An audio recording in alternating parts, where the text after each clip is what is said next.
I grew up and live in Prince Edward Island. In talking to some younger members of the island's gay community, I came to realize that our social history is disappearing. Our legal battles are there, you can Google them, but what about how we built community? We don't have an oral history, and that's why we've created this archive, to give an overview of gay life on PEI pre-internet. In doing research, we found we could really only go back as far as the 1970s, and that's why it's mostly gay and lesbian islanders we'll be talking about. As was true of the era, that was our understanding of the breadth of our community at that time.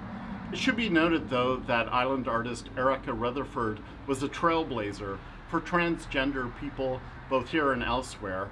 And in reaching out to the island's indigenous community, PEI's first people, the Mi'kmaq, we came to understand that truly theirs was not our story to tell. Our hope with this archive, then, is that we're adding our voices to what has for too long been considered Prince Edward Island's only history.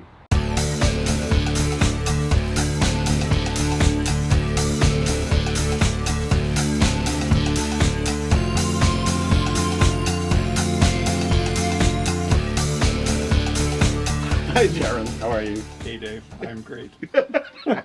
Good. I wanted to ask you to start. So you were born in rural PEI, grew up in rural PEI. Can you tell us a little bit about that, especially in context of discovering that you were gay and how you dealt with that? Yeah, I grew up dead geographically center of PEI on a dairy farm with my mom and dad and sister and younger brother. And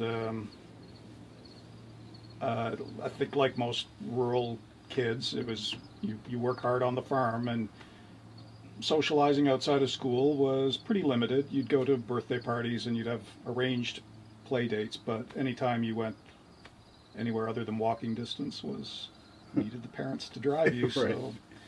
So anyway, it was a lot of work, but it was probably around 11, 12, 13, or somewhere around there when I started to realize I was gay, and of course didn't talk about that to anybody. It wasn't until I was, I think, near 20 probably, that my sister asked me. In high school, I would just kind of go on dates with girls. Most of my friends were girls, and we liked hanging out, but I would date girls. I don't really remember it being a conscious decision to be false about it or create some kind of an image, but it was, of course, what all my friends were doing, so it seemed like what I should be doing. So, and I would only start to feel guilty about it when it sort of, I would get the feeling like the girl was getting a little more serious than I obviously knew it was ever going to be. So I would feel guilty about what I was doing then. So I always felt like kind of a phony for doing those things just to kind of fit in. I know the answer to this, but I'd like to hear, what was the fear in coming out at that time? Oh, wow. I mean, no one did. You would be the first. That was probably the biggest fear. It was the fear of the unknown, because kids were not out. It's something I think is so amazing now when you see in high schools that kids are out and comfortable, and I know it's got a long way to go, but it's so much better than it was when I was in high school, and like junior high and high school. There just simply were no kids who were out, and you would see other kids who you sort of had a suspicion about, because you could kind of see them doing similar things that you knew you were doing to try to fit in, and you'd sort of wonder, but part of you, I think, thinks you're the only one and no one else can possibly be gay as well. Yeah. That's just too weird on PEI. You were some kind of an anomaly. You talked about like noticing other kids doing things that you were interested in that maybe in a way revealed So, in a sort of covert way that they were gay, were there kind of like codes or signals or things that you looked for to connect with another gay person, even if you never talked to them?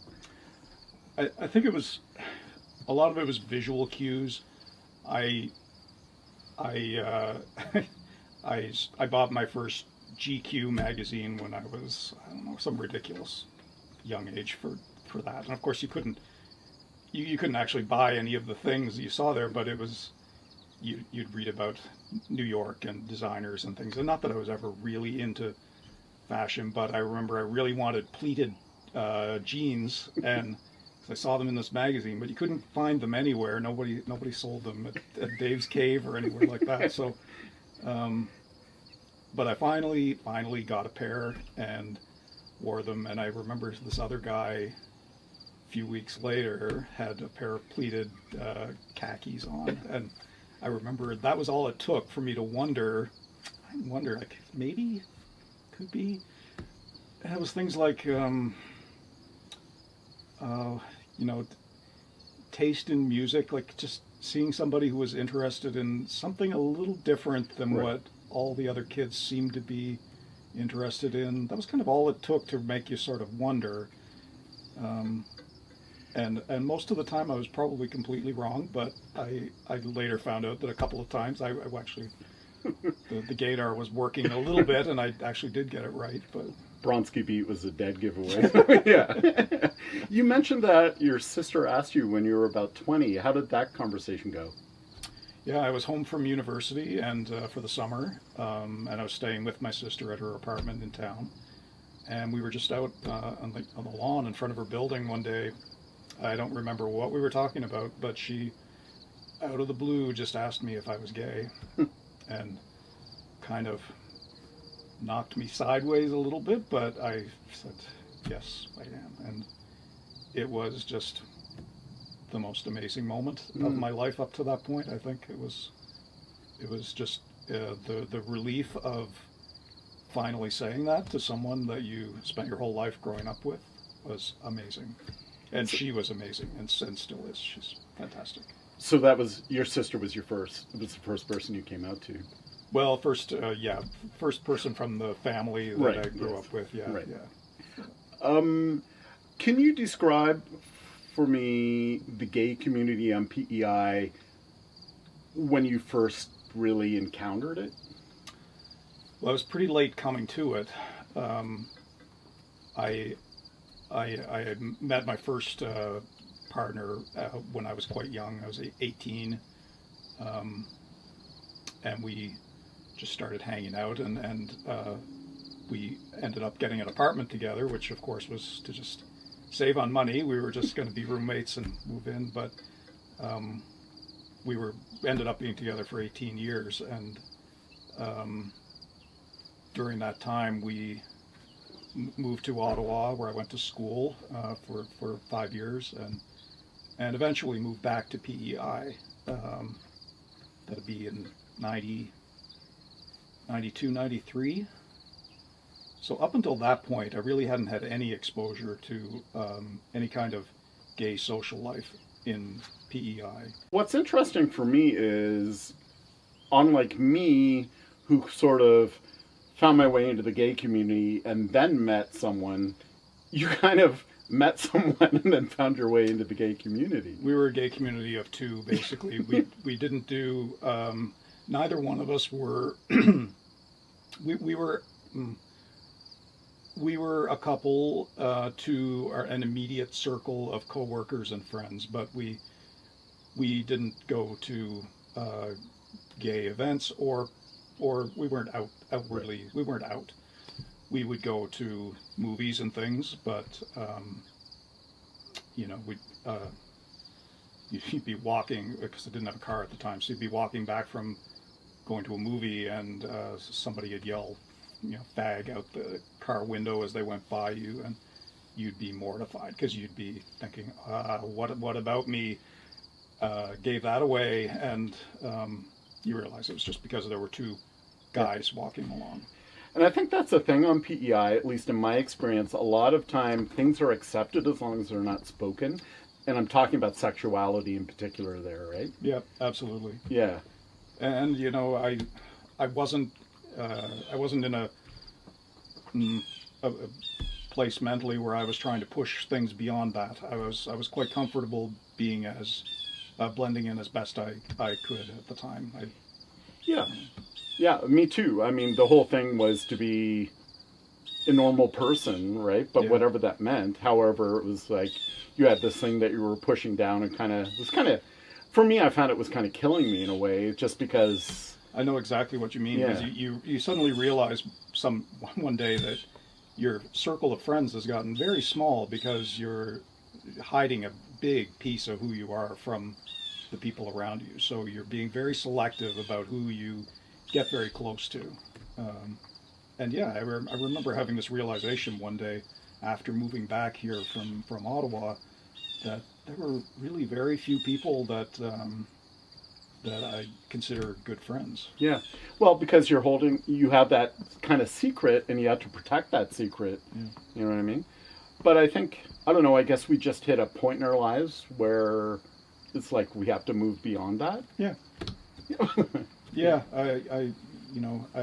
I wish younger people, I wish we would all reach this point earlier in our lives, because it would save a lot of grief for everybody. But eventually you do reach a point where you realize this just doesn't matter. This is just something that does not matter. You just be yourself, and it honestly does not matter what anyone else thinks. Yep. And once you realize that, I think you also realize that to most people, they don't particularly care either.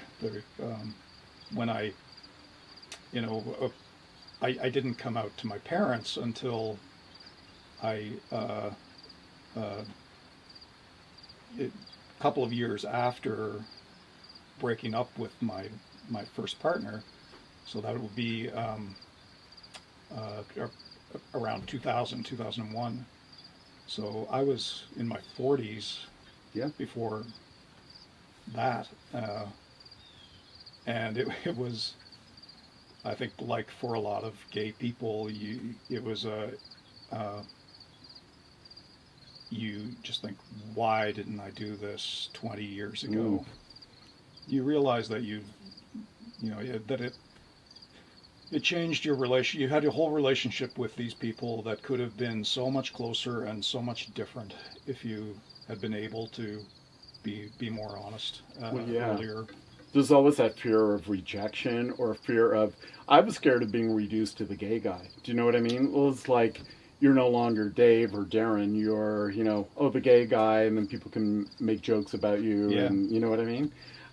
The other thing too is I graduated as an architect by then, so I was coming back to PEI, working as an architect in the construction industry, which is, one of those manly professions. Yeah. So I had a real fear of, I mean, like any architect starting out, you're really worried about being taken seriously on a job site. So yeah. I absolutely did not want to have that cloud the way I was treated on a job site. Some level of jokiness behind my back or something. And I was very conscious of that possibility. And I think it was a real possibility. So I was pretty guarded that whole early period of my career working back here in PEI, that kept things pretty under wraps. It probably took a good 5 years or more of being back here before I started to feel comfortable enough that my ex and I would go out to some of the gay events, the gay right. dances and right. that sort of thing, where we'd go to the Pride Parade and not consciously hide in the background of the crowd and try to blend in with everyone else, just spectators. We weren't marching in the parade, but we weren't so concerned about being seen as part of the community. So when you and your partner came back, would you say that was your real introduction to the gay community on PEI, or would it be even later than that? We weren't living all that much differently in Ottawa than we had in Charlottetown. Right. And so when we came back to Charlottetown, again, we kind of slipped back into those old patterns. And I honestly don't remember how we came to go to our first gay. I think it was at the Delta at the time, in the upper dance room for one of the monthly dances. Yeah. Somebody must have talked us into going. And then I would hear stories afterwards about people wondering who are those two guys? Like, where did they come from? And we'd actually been living there for years. Yeah. So When we were talking to Jim Colbert, he mentioned the work that you and Doug did on a couple of dances in particular.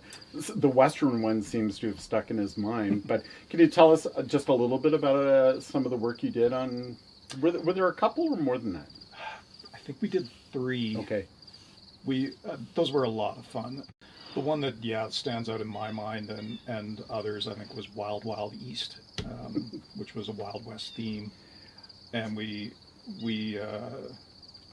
Doug and I and another friend of ours really went to town,